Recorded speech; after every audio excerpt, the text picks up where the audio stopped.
Is it now afternoon on this? What is 1 o'clock? In Finland it's late afternoon. Welcome to Bruegel. We have a great event today, but just to say that for the field of economics it's been a great week because Nobel Prize was awarded to Taron Acemoglu, Johnson and Robinson were great economists, and Simon Johnson and Taron Acemoglu wrote a book, Power and Progress, recently. Last chapter is all about artificial intelligence. So all those who want to follow the state of art of economics and AI, go to that book. I gave the hint to our colleagues already, and then we come back to that. But the main reason we come back to that in the end, but the main reason here is today that we have with us Detlev Eckert. When I came to Brussels, I was active young student before Finland joined the EU. I tried to find two types of books.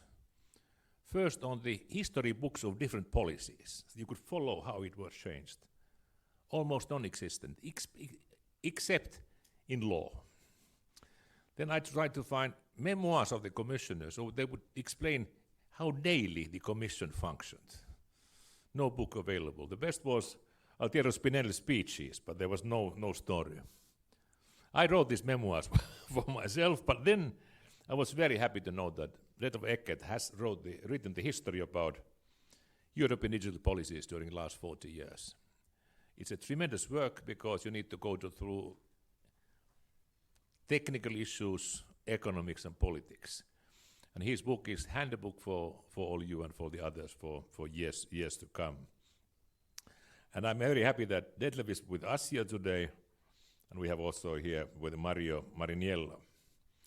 Detlev started in the Commission when Jacques Delors was president, and Martin Bangemann was commissioner for information societies. 1980s was a great period. I mean, I came to Brussels 1990, and I had Nokia GSM phone, which was rarissimo at the time, and people were very jealous with me. But that was also a big story for Europe because of deregulation of telecom, and GSM was a fantastic story. So we will go through these political reforms at the time to make it possible, talk also about research a little bit, but I leave that later. We'll give you also a chance for questions, but I've asked Detlev first to give introductory comment. Let's see how he can make it in 10 minutes. The book takes 2-3 hours to read, but I mean, I give 10 minutes. And after that, we have Mario Mariniello with his comments. So Detlev, floor is yours. Thank you, Erkki. So currently what we are observing is that the European Commission, Parliament, and all the stakeholders in Brussels, they are discussing digital policy for the next electoral cycle. So the Commission President issued the mission letters. The European Parliament is conducting the hearings, and the stakeholders from telecom to digital players, they all send their contributions to the Commission, what they would like to see and what they wouldn't like to see. So this is a process which has repeated itself over the last 4 decades. So I have summarized a bit this process of the respective cycles in the past. And of course, it's not only the story about those processes that we come along, but it's also which kind of policies came about and what could we learn from it. And so I came up with a number of lessons which are across the book, but I would, in particular today, I would like to come up with 2 main questions. 2 questions which are essential to answer before you start going into the nitty-gritty of regulation, the next industrial policy, which kind of technology should we support, and so on and so forth. So my plea is that based on the 4 decades of experience, we should step back for a second and think, instead of just going and doing the same thing over and over again. Now, what are these 2 questions that I would like to come up with? The first one is, why is it that after 4 decades of digital policies, Europe is more dependent on the US companies and US technology and Asian production capabilities than ever before. Is it because our policy was so bad? I would say no, the policy was by and large pretty good. But obviously it didn't move the needle. Because when we started in the 80s with GSM and so on and so forth, believe it or not, we had computer industry, we produced PCs.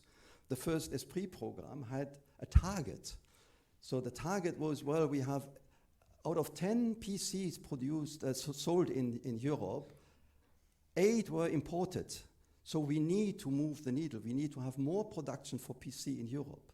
So this was the kind of thinking that we had. And where are we today? It hasn't changed much. And I think the next commission, of course, they have the specific issues. They have to look at the next Digital Network Act and what have you. But please stop a while and say, what are we missing here? Why are we here where we are today? And this is reflected in the narrative. So when you look at the narrative of the various digital strategies, they are repetitive. So in my book, I quoted from a document, 1983, launching the Esprit program, the first ICT research program. For those who don't remember what Esprit stood for, it was the European Strategic Program for Research in ICT, and IT, sorry. And this quote was about the dependency of Europe on American and Japanese, in those days was Japan, technologies, and the political dangers of it. You take this quote and you put it in the speech of a commissioner like Thierry Breton, a promoter of digital sovereignty, and you would not see the difference. It would make perfect sense. So we repeat the same story again and again and do not draw any conclusions. Take, for instance, what comes out of those narratives, the CHIPS Act. So for many, probably the CHIPS Act is a unique event, something that is now really powerful. Well, we had CHIPS Acts before. In the 90s, we had the JESSI project. It was a Eureka project, which had more EU money mobilized than the CHIPS Act as EU money. Because the CHIPS Acts work in this 40 billion, works through allowing member states to subsidize an Intel production facilities with 8 billion euros in Germany, for instance, which is now delayed. And it's not a surprise, because political aspirations, this is the story that you can follow through many of our initiatives in the past. Those political aspirations very often do not meet the corporate reality. So when we had a DRAM, memory strategy in the early 90s, the first company that bailed out was Philips. They said, no, we don't want this. We have something else to do. Well, admittedly, some Philips guys founded a company which today is ASML. So it was, in a way, indirectly quite successful. Siemens said, well, I have to tell you, dear Commission, independence in memory in Europe, impossible. We have to cooperate with Toshiba and with IBM. And our department was completely mad about the European industry. How could they? So this is the kind of story that it has repeated itself, and yet when you read the CHIPS Act, it is as if, well, now we have the strategy. No, we don't. But of course, part of the CHIPS Act makes total sense. Building the capacity that we have, where we are strong in industrial electronics, for instance, automotive electronics. But the kind of aspiration, we need 20% of production here in Europe, well, we have tried in the past, be my guest. The second question I would like to raise, and we will come back in the discussion probably a little bit more, because I know Erkki is also is very interested in this topic. The question is, how is it that Europe has not translated ICT investments into productivity gains? Where is the productivity effect of ICT in Europe? And interestingly, the Draghi report is the first major report which addresses this issue. However, through a detour, namely competitiveness. Why competitiveness? Because it is à la mode. So everyone talks about competitiveness. But has anyone heard someone defining competitiveness? What is competitiveness really? And what most people think competitiveness is market share. So whenever the policy objectives came about, you end up with market share aspirations. Even market share for companies is not really competitiveness. So profit would be probably more relevant. And for policymakers, competitiveness should be more linked to macroeconomics, which means real exchange rates, which would mean current account balance, indicators where Europe is doing pretty well. So what do we mean by competitiveness? And I think the first thing I would like to recommend is really drop the notion of competitiveness. It's maybe shocking, I don't know, it may be surprising, but I believe competitiveness is a misnomer. We should focus on productivity and focus on how do we translate ICT investments in productivity, something Europe has not done yet. Erkki, back to you. Thank you very much. So we can drop the word competitiveness, concentrate on proactivity today. Otherwise we go to a long discussion about definitions. But thank you very much. Let's to this start and we come back to these issues later. Mario is here with us, has been working with these files for a long time. Another Mario was here last week with Zeromin. It's so fashion. Fashionable name nowadays, but they talk about Draghi report here, and we come back to that also. Please. Thank you, Erkki. So 4 minutes to comment on 40 years of digital policy is a bit of a challenge, even in a time of Twitter-style communication, but I will do my best. Now, so first of all, big thank you to DEFLET. I've been around for about half the time that you analyzed. But in the last 20 years, I have to say that I have definitely experienced this frustration with what you could call this, path dependency that you observe in the narrative. I think it's human. We are risk averse somehow, so that's why we tend to repeat always the same things because it's safer, or we think that it's safer. But it's actually harmful, and therefore I think it's very good that you're making this call, and I hope that your call is going to be heard loud and clear. Now let me make 2 comments that relate to your 2 questions and also connect with the Draghi report and discussion. So first of all, why are we behind?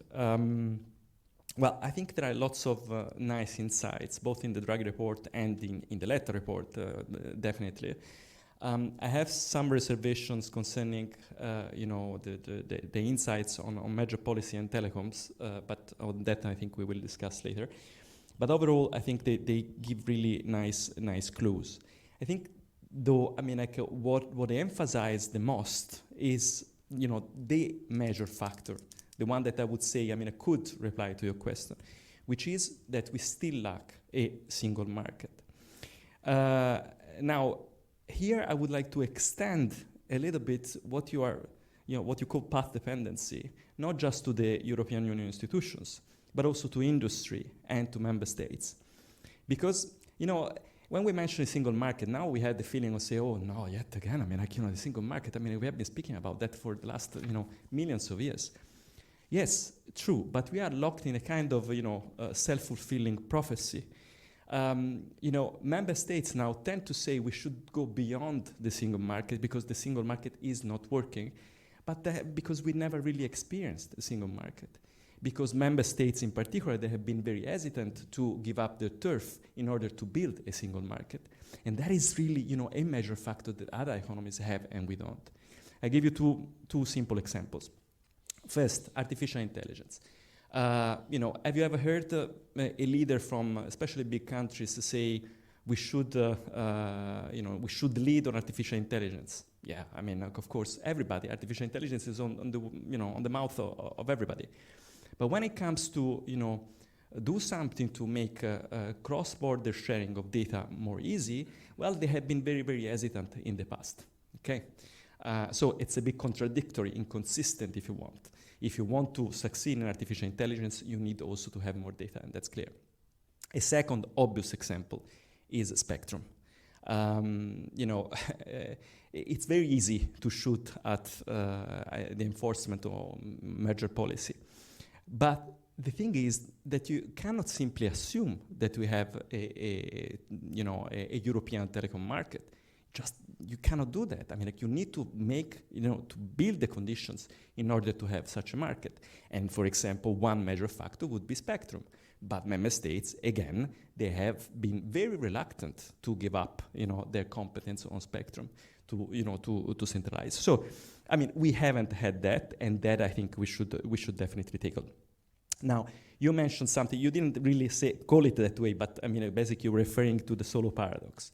So to the fact that, we don't observe the effect on productivity or competitiveness, as you want call it. We don't see it at aggregate level.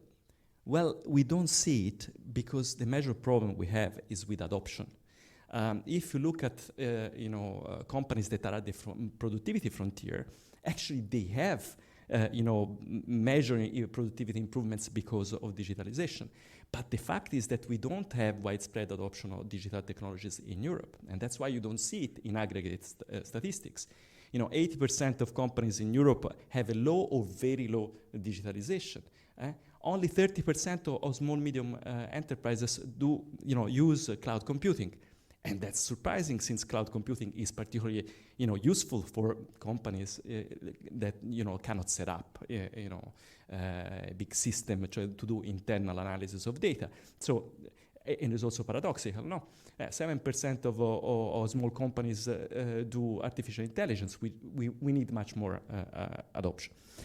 Now, the second point is about the wave of regulations. I mean, you also didn't mention, but we had discussed a little bit, so I just want to make just a hint to that, which is very important. You said in an email exchange that referees don't win, quoting Guntram, and I agree with that. I mean, we cannot just be about regulation, but the point is, it's not really about the quantity of regulations that we have, but it's how we regulate and for what purpose. Because if the purpose of our regulation would be to succeed in the global race, then it would be definitely bad. I mean, this is it would be disguised industrial policy. But we regulate instead because we want to protect certain values. Okay. And I mean, Erkki, will certainly go there. I mean, Acemoglu would agree with me that, definitely regulation is that important if you want to steer innovation towards the innovation that you really need. Because it's not at all innovation that we observe is going to be good for us. Maybe we need certain type of innovation, and for that we need regulation. So I want to say something a bit controversial here. I mean, I think that if we have certain values and we want to protect them, we also have to accept that there is a trade-off. And this will put us at disadvantage. Okay? If we care about privacy, we have to accept the fact that we'll be disadvantaged compared to other economies. Because it's this. I mean, you cannot have the cake and eat it. Okay? And therefore, you want to... Then we move on. You one more point. Yeah. So sorry. I just to conclude. So it's So that we have to accept. And if you go back to Draghi, and with this I conclude. I think the most important point that he's making is about the instrumental value of productivity. So he's saying, look, we need to be productive in the long term in order to be able to, affirm our values, right? Otherwise we will just, be value takers somehow. But it doesn't imply that we should give up our values today in order to do that, because otherwise it would be definitely self-defeating. That doesn't mean that we cannot improve our privacy protection, because the GDPR has serious problems. And definitely we can discuss about that. But definitely we cannot stop preserving the values today in order hypothetically to do something in the long term when we all be dead. Thank you very much. Great introductions. I would like a little distill a couple of questions of the discussion. One about this productivity and ICT. So Detlef, what is your summary? What is the role of ICT in productivity? You know, we have famous economists, Bob Solow, who passed away some time ago. He said, I see computers everywhere, but not in productivity statistics. That's one. Second, Bob Gordon, whom we know all, he was our guest here. He said that ICT has no comparable impact on productivity compared to combustion engine and electricity. Are these two totally wrong? Well, the interesting thing is that this is fundamentally a deep academic economic discussion, and therefore, on the surface of it, completely unattractable for policy discussion. So how do you bring this kind of discussion into kind of policy decisions? This is really hard. And this is maybe even a reason why the productivity objective is not really taken up, and rather we move to let's be more competitive instead of looking at this kind of productivity objectives. Now, the Draghi report thankfully does it, as I already said. Now, what are the arguments not to qualify the arguments of these two economists, so Solow, Nobel Prize winner, and Gordon? Well, there are two. One is the measurement problem. So not only quantum mechanics has a measurement problem, but also the economists have a measurement problem. How do you measure the impact of ICT? For instance, how do you measure how Facebook social media connection between people, what kind of productivity they create? They create that people have personal connections. You would have relationship on the advertisement part. So the companies that actually use the social media to advertise, do they, because they can now address the consumer directly, is this a source of productivity gains? Maybe it is, maybe it's not. But I mean, the consumer welfare is definitely there because in order to, you have the possibility to connect worldwide. Of course, in Europe, normally you would be obliged to be politically correct, to put a but of course it's privacy implications and so on and so forth. No? So this is the debate that we are having. So it's very hard to measure the productivity increase in ICT. So there were some statistical adjustments made in the statistics to capture, for instance, the Moore's law and to bring it into money. The second argument against is that you need complementary investments.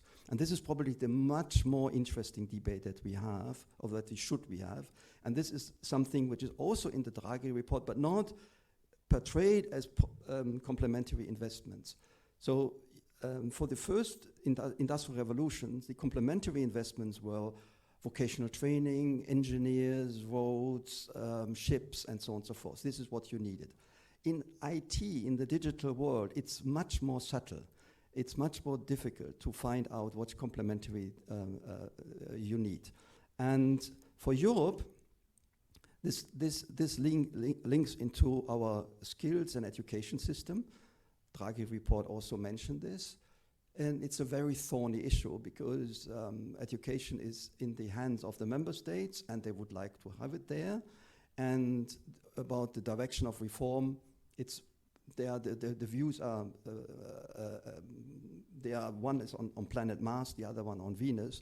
I had worked 4 years for skills and education and vocational training in the Commission, and I can tell you my engagement with the member states were always very entertaining in terms of what they are willing to accept as good advice from the Commission. The second part is they still now replies. Please continue. Yeah. They still. Another maybe an important part is how do you address the process around digital. So one thing I slightly disagree, I mean not with Mario in that sense, but with the notion, okay, we need to have more digitalization. Because it's this, you find this very often saying, yeah, we need to digitize more, and Europe, there are a lot of companies who are not digitized enough. I think this is a little bit too fast as a judgment, because what we really need is a change in processes. So it doesn't, I mean, that's a simple example. What is the difference in sending a document via fax and sending it email and PDF? So PDF you need to print and so on and so forth. So on both ends you have paper. And you cannot, and both goes into a traditional analog system. So in order to benefit from digitalization, you need a transformation of the processes.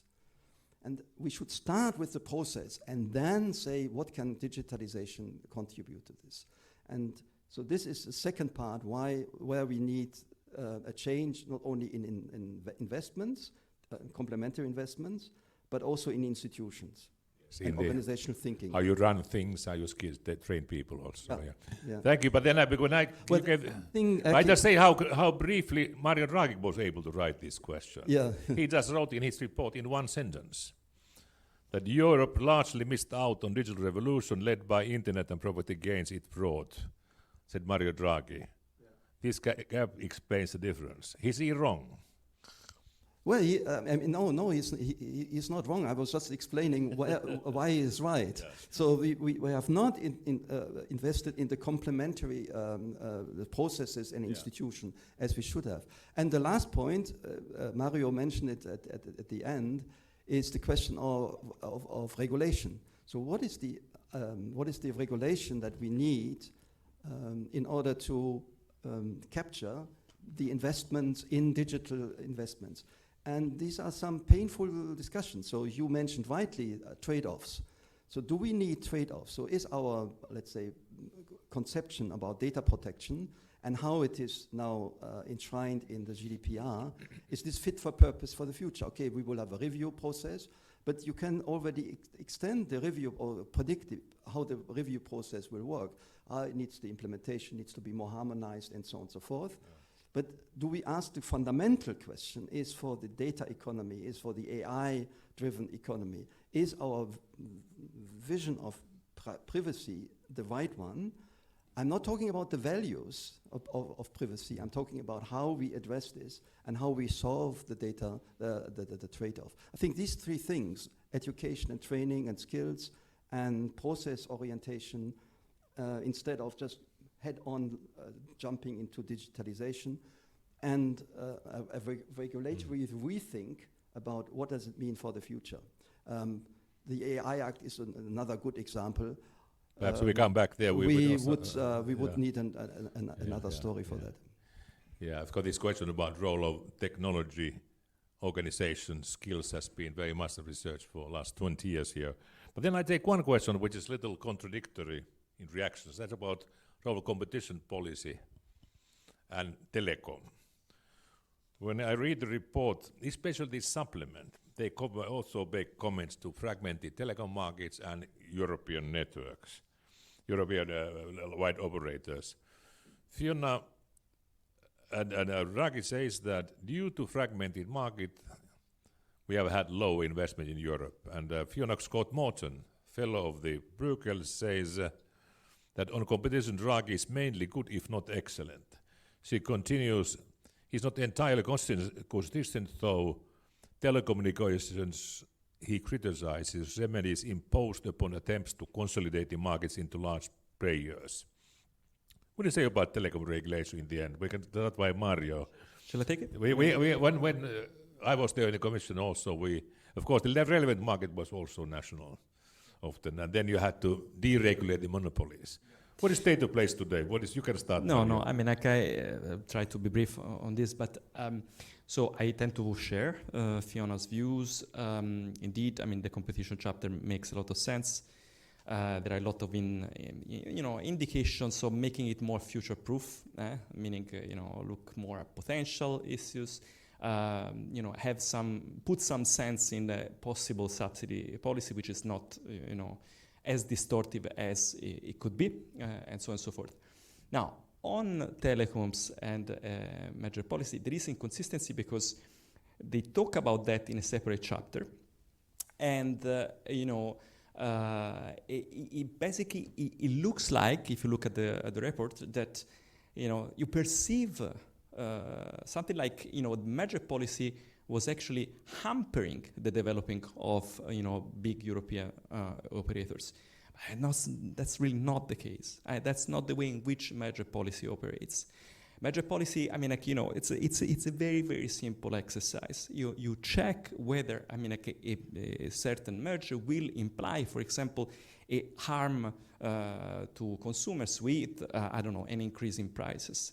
Market definition is not something random. There is like, a process, an economic sound process in which, you define what is market definition. I will explain very, very easily, why they are national markets. Because if today you are in Belgium and you would like, to have a better price for your calls or your data somehow, you cannot go and take a SIM from Germany and use it here. It will be different. There is a fair use clause. Obviously, we don't have a wide market. You cannot those companies that offer telecom services in Belgium are not in competition with the ones that are in Germany or in other countries. That's why we have national markets. So what I'm saying is that we cannot put the cart in front of the horses. First, we need to pull down the barriers. And then, you will see that, pan-European operators will emerge. And really the call should not be, to shoot down merger policy. The call should be to member states to actually have more coordination, more centralization of the allocation of spectrum, which is actually happening for example, in the US, and gives definitely a big advantage to operators that want to have a pan-European, say, pan-country service. Thank you. I just forgot to say that those who are online, you can send the questions CDO-digital. So we are waiting eagerly what is coming out. So Detlef wants to comment on this issue. I would just add two comments to what has been said and what you can also read in the Draghi report, which is very comprehensive. The first one is also looking at the title, Lessons from the Past. So when we started the telecom liberalization process, one of our driving idea was freedom to invest. And of course, we had then a regulation of access to the legacy copper network. But what we really wanted is that more market access would be allowed, freedom to invest. And I think when we talk about the DNA, is that the Digital Network Act? Yeah. So when we talk about the potential Digital Network Act, I hope that this kind of spirit of, well, let's call it capitalism, open the gates for people, for entrepreneurs, and let them go. And the more we simplify the regulation, the simpler it is to comply with the telecom regulation. The easier it will be, and this is what you said, Mario, remove the barrier, is the easier it is to have a European single market.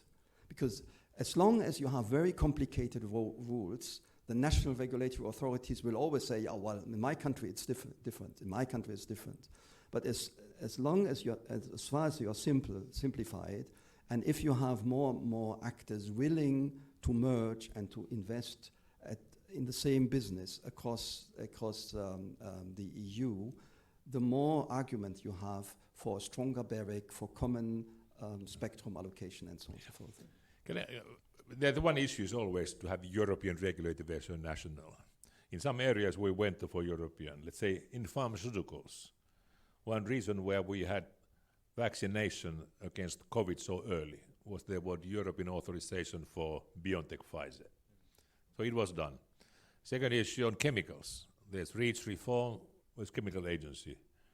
Why has it been so much more difficult in telecom? Not long replies, but what is it more difficult here that we can't, any part can be on European regulation here? In a nutshell, what is the reason? In a nutshell, I think that Deflet has the right answer also for this, meaning that there is a path dependency in the approach that telecoms had towards this issue. We are actually waiting to change major policy instead of actually evolving themselves. maybe, I mean, like, you know, the business model that telecoms had until now is not the right one. I mean, like, you know, you cannot just, you cannot just hope that things will work out just by changing, you know, merger enforcement. I think there should be like some kind of, you know, change also from the telecom perspective, even considering that, you know, the digital economy is actually boosting. So there is, I mean, money to make, I think, in the digital economy. So it seems to me quite impossible that, you know, we don't find new solutions in order to get that money. Detlef. You fancy maybe a kind of anecdote. So it doesn't contribute too much to the discussion, but maybe it gives you a kind of insight how certain things have developed. Now, your former commission colleague, Martin Bangermann, who was responsible for the first phase of liberalization. So we had a lot of, with the DG and with their cabinet and so on and so forth, a discussion, should we propose, that was in the end of the 90s, should we propose a unique European regulator instead of national regulators? That was the question we put on the table. And how did we decide it? Maybe this is the anecdote, basically. So someone from the cabinet, Bangermann asked, the commissioner asked him, so you call the member states and ask whether this would fly. So the next meeting, the member of the cabinet came back and said, well, I called London, I called Berlin, it was already Berlin, yeah. I called Berlin and so on and so forth. And the answer was unified, and it was, don't do it. We won't accept this. So this was where the kind of common European telecom regulator was killed by the member states, by calling the member states. Maybe a nice anecdote. Yeah, but that was the same with the banking. When I came to Brussels, I was here in one conference to listen, do we need European supervision when we create economic monetary union? That's quoted in one book. They said, we know our banks best. We don't need European supervision. You needed global financial crisis to establish it. That's why I just put the question. Let's come back to our successes and failures in European digital market. GSM was absolute success. It was leading the world. We had standard, great players. Then came iPhone 2007. Came content, applications. They were tools, not anymore purpose. Why did Europe fail there? And the deeper reason is that that in policy making and also maybe mentality-wise, we confuse technology policy with innovation. So of course, all the programs, many commissioners and many policymakers are talking, yeah, we need innovation, breakthrough innovation. It's also in the Draghi report. The problem is that innovation does not occur through public subsidy programs. So innovation occurs through entrepreneurship, and not because we have the European Innovation Council and what have you. Therefore, it is, in my opinion, a little bit misleading if we call our programs research and innovation programs.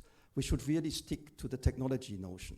So we can promote technologies, but governments can hardly promote innovation. And so this entrepreneurship is one of on the big thing. Now it is also linked to individuals and luck. So look, for instance, maybe you can even better position to answer this, because once the surprise success of the iPhone came through from Steve Jobs, what did Google do?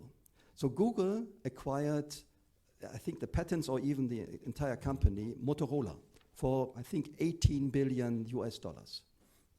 And they bought for 500 or 400 million a little small company called Android.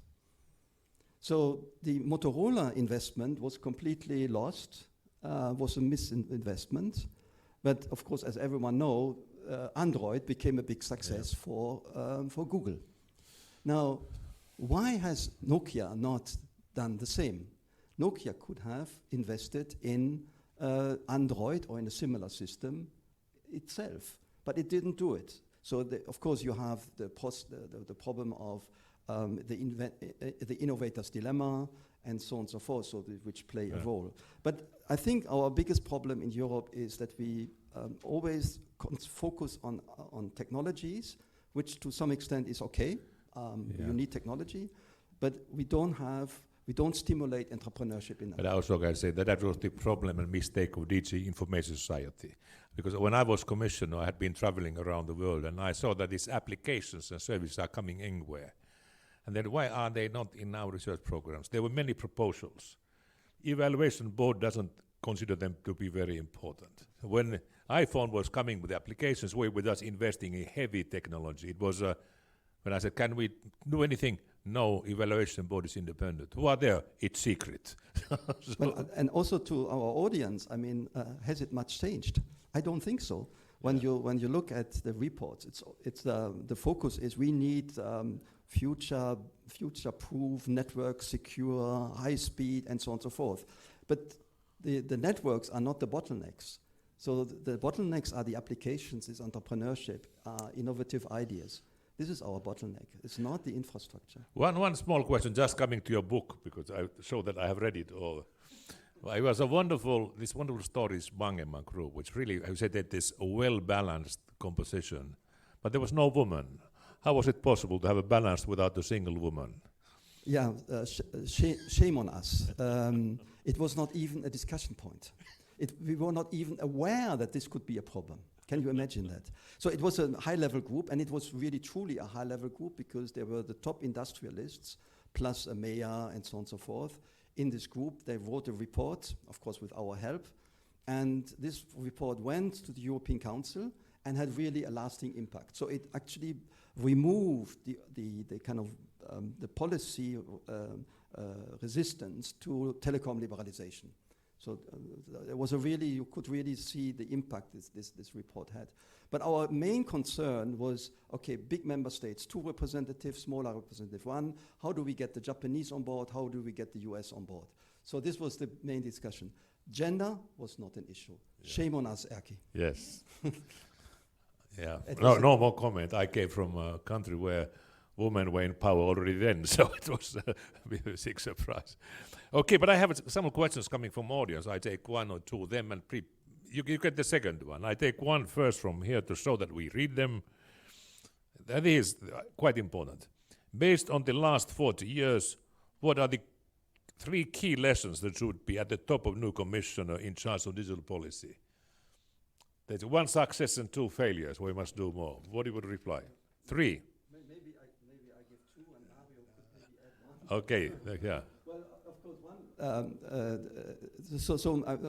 one of the lessons is really to think about the 2 questions that I raised. So the question on why are we here where we are, and the productivity issue. I think we should focus on productivity, and we should have an analysis why the narrative of the past has not been so successful as we always say. That's the number 1. And the second one is, I mentioned it just right now, is we should not overload the technology programs with all kinds of objectives which they cannot fulfill. So these are technology projects. We should focus on excellence and should promote the industry and the science community in Europe through innovative ways. So the ERC, the European Research Council, is an excellent example of how to do this.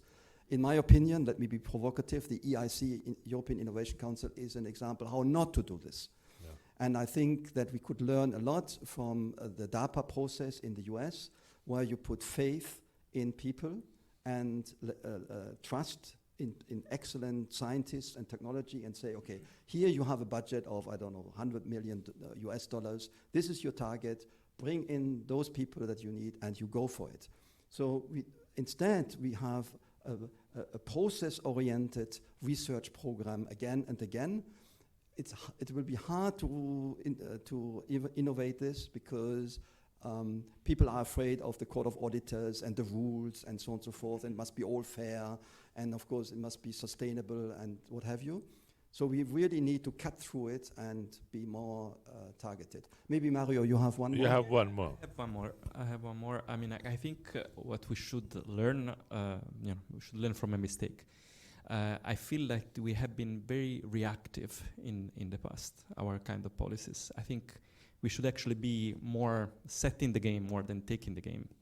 A good example is the CHIPS Act. I mean, we all agree that, I mean, like, you know, in general, we should be a bit more hands-on with industrial policy, etc. And we can also, you know, discuss about tariffs and so forth, because, I mean, like, a tit for tat can make sense in a context in which, you know, there is a subsidy race going on, I mean, like, in the rest of the world. However, this is like, you know, is a prisoner dilemma. We are, you know, somehow locked in a situation in which we don't want to be. So I think it's very important to keep in mind what is our long-term objective. Yeah, we can react, but we also have to be, you know, in a condition of saying, look, in the future, we want to have like open markets. That's what we want. We don't want to, you know, just react to what the others do. Well, our commitment should be to multilateralism and so on and so forth. And this approach, I feel, I mean, like, from my experience, etc., is a bit, you know, permeating every kind of policies that we had. Even the Artificial Intelligence Act, I feel like, you know, was a reaction to something. And then, I mean, we had to correct it when we saw that things like generative AI was coming up. I think we need more long-term planning, actually, more commitment to the future. Thank you. Thank you. And now we take two questions. Take notes, because I will give them both first. We have actually three. So you are the first one, then is Paul Trimens, and the last one is Ann Houtman. Yeah, please. Then we have three, yeah. Yes, thanks a lot. My name is Maxim Haug. I'm working in the European Parliament in the internalized think tank, which is called Policy Department.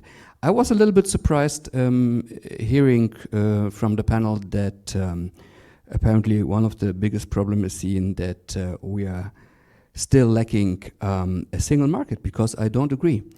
It's true that for the telecommunication market we don't have a fully internal market, but and I completely understand that the telecommunication industry wants to consolidate, but this is what they want to do. They want to consolidate, yeah? But what people want and what politicians want is coverage in rural areas. And consolidation will not solve the problem. The digital dividend 1 and digital dividend 2 didn't solve the problem, and it won't do it in the future. So I think the focus is a little bit wrong, because we have big parts of the digital market which are working. Let's take the hardware market.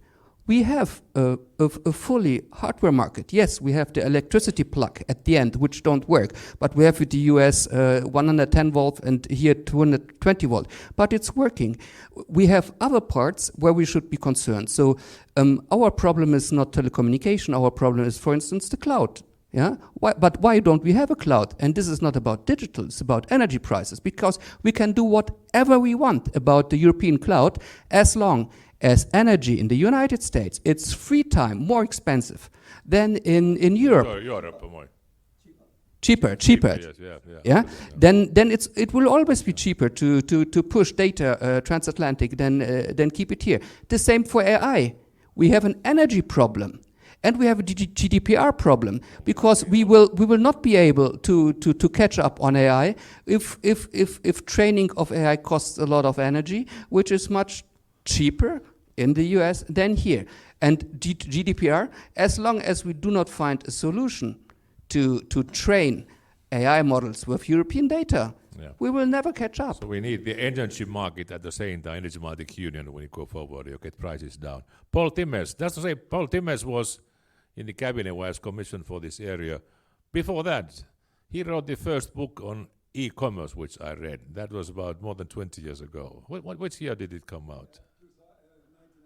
1999. You're really front runner there. Yeah. Okay, Paul. We have a connection, and at that level, of course, we also have a connection as former colleagues. First of all, really congratulations, because as an insider, you kind of give an outside view, a helicopter view, which is quite an achievement and very readable too. To your first question about if you step back 40 years, what did we achieve? Actually, we are worse off, etc. It seems to me that perhaps Draghi tries to give part of an answer in his plea for doing something which sounds very boring, integrated policy. So he says you have market regulation for sure, but you also need to have competition policy, trade policy, your investment and innovation, even your international investment and international relations policy, what the new foreign economic policy, as von der Leyen calls it. So you have, and employment and skills, and you already pointed to complementary investments. But you know also how it works. It's not easy to do integrated policy. So what's your perspective of that? Is integrated policy the way forward, and how do you do it?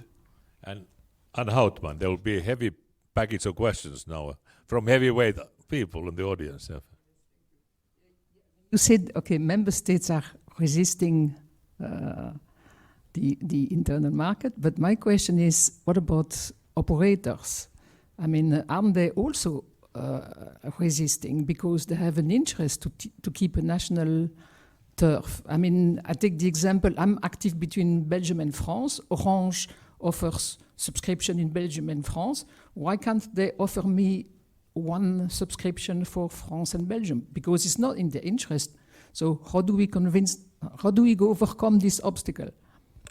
Now you have 3 questions, and Detlef, please, you start. A little bit on your question links into what Maxime says. Where is the problem with single market? Is it really only the regulation, or is it also the behavior and the interest of the operators? It's hard for me to judge, to make a judgment now, but definitely market segmentation is a company strategy. Of course, you can charge more in one country than the others. It's also the reason why the copyright industry would like to keep the national implementation of copyright.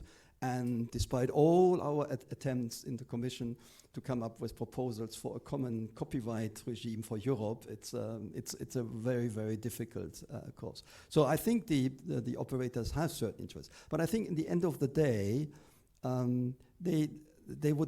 there's a big interest in trans-European mergers. To what extent this will be translated into a common policy is different, because it's also you have a different price strategy and different situation in Bulgaria than in France, for instance. You want to add something? Yeah. Well,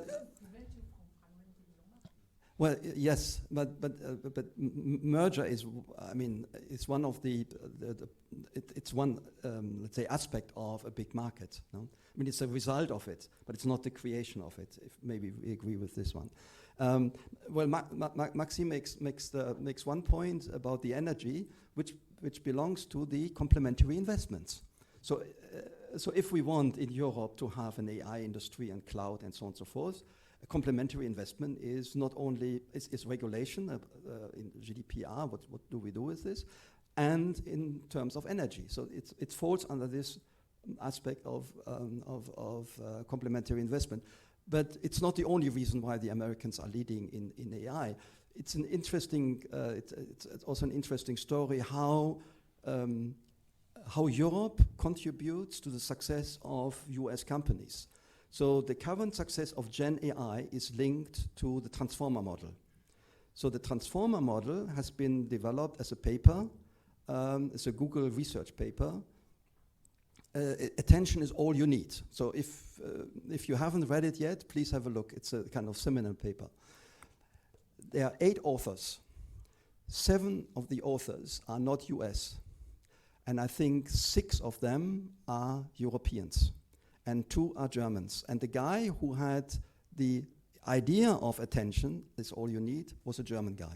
It's a nice story, by the way. His father was imprisoned by the GDPR. Don't tell the whole story, because so that's something which is indicative. So it's really more the innovation part that is driving it. And to the integrated policy, maybe Mario, you have a word. No, that was I think a question for your book, but I wanted to reply to the other. Yeah, I mean, quickly, you're right. I mean, it's not just a single market of telecoms that we are concerned of. It's a single market issue in general. I mean, for example, access to financing is very important, and here we have a problem. No, it's not by coincidence that both Draghi and Letta, emphasize a lot the lack of single market. I'm not just referring to just digital. It's the whole economy that needs a single market. Okay, and to your question on what the operators do, well, the operators, they are not good and not bad. I mean, they just follow profits. and that's it. But we have to make the conditions in order for them to deliver.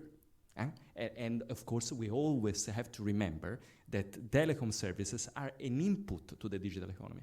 So creating like artificially high prices in order to, keep investment high when it's not necessary is actually equivalent to shooting in your own foot, because you need to have like good quality and low prices if you want the digital economy to boost.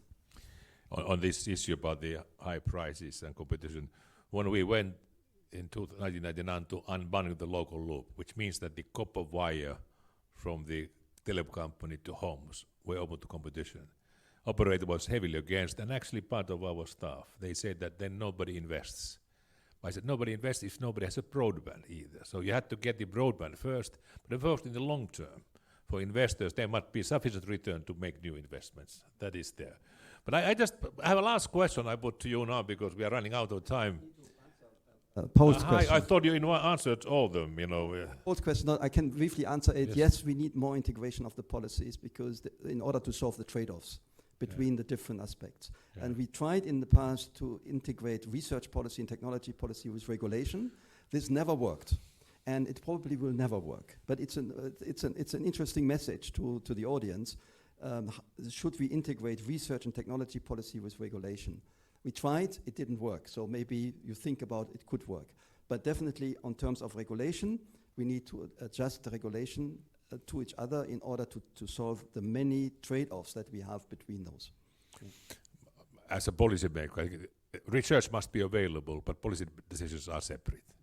But I have that's very important also in economics, because value judgments belong to policymakers who are democratic mandate. But the research result must be independent. But my last question is, and that's a very big one.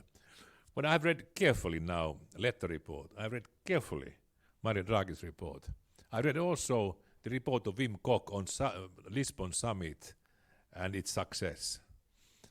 It's good to read it first, because he said that too many uncoordinated targets, bad implementation, outcome was poor. There were only 2-3 successes there were in IT area. How to avoid next Kok report who will say that great report from Mario Draghi, great report from Letta, poorly coordinated, too many targets, no real operation, nothing was done, because that's a real issue. Especially Enrico Letta's report has really many points. Even Draghi, he was clever enough to have a supplement of 400 pages were put there, but how to get the core issues, right priorities, make it real in implementation? That's my last question, so then we over. Please, Detlev and Mario. Well, this is the thorny question of focus, no? Because when you see the European, how Europe works, you have a lot of stakeholders inputting it. You have the ambitions of the European Parliament. No? So Maxime Haug is here, so he knows what I'm talking about. And everyone would like to be represented. And Erkki, you know this, when the European Commission now drafts its new program, all the units will come up with a memo which tells the new commissioner why precisely their file is absolutely necessary for the next one. So it needs a policy from the top, from the member states, to say, look guys, we need to focus. So you can have an action plan with all the details. But here are the 3 things we should really focus on. And the only way to do this is through a policy will from the top of the Commission and from the member states. And what are the 3 things you say? What are 3 things we should do now and forget the rest to make it organized order? Well, the first thing is, of course, to look at to look at the complementary investments we need to translate ICT into productivity gains. What are they? And then, of course, also to look Paul's question, the integrated policy, the trade-offs. When we look at the revision of the regulation, we should not only go path dependent from the past, but really try to answer the question with a new perspective in mind. And this is hard to do because the tendencies to extrapolate what we have is too strong. So we need a break in terms of how do we reform the regulation and how do we reform how the research programs work, and also how do we get the member states on board one governance issue which we did well with the Lisbon process was that we got the member states on board in drafting the Lisbon process. So they were really part and parcel of the process. But not in implementation. In drafting, yes, yeah. In the implementation, it was much less workable. Although, I mean, the Koch report, as you rightly said, was rather positive on the digital part. Yeah. Okay, and Mario, your last comment. It's very hard to reply to your question. I mean, I can also, I mean, you know, it's hard to be optimist after like so many years in which we have seen that, I mean, these things don't work. But I think, I mean, like one way would be like to increase accountability and transparency. And you know, events like this one, and you know, and think tanks, etc. I mean, to keep on bringing like these points up and confront policymakers with these points continuously. Let's not just forget about these reports, but I mean, like, you know, if we believe that there are good things inside, I mean, let's hold policymakers accountable to those points and see, I mean, like, how much progress, and try to measure the progress in coming years. I think that would be probably the right path. Yeah, I agree. I think a big challenge now is to take the essential drug report, put the priorities right, make the list so short that you can remember. If you can't remember, you can not deliver. Right. And do the same with RETA, and then the political pressure. If you make it extremely broad, add every account on something, so everybody has to say, outcome will be very limited. But thank you, Detlef, for your book. Congratulations. It was great effort. Good reading for everyone, also who are there online. Thank you, Mario, for your contribution. It was great to see you all here. Purugel is a wonderful place to spend a lunchtime, isn't it? Thank you very much.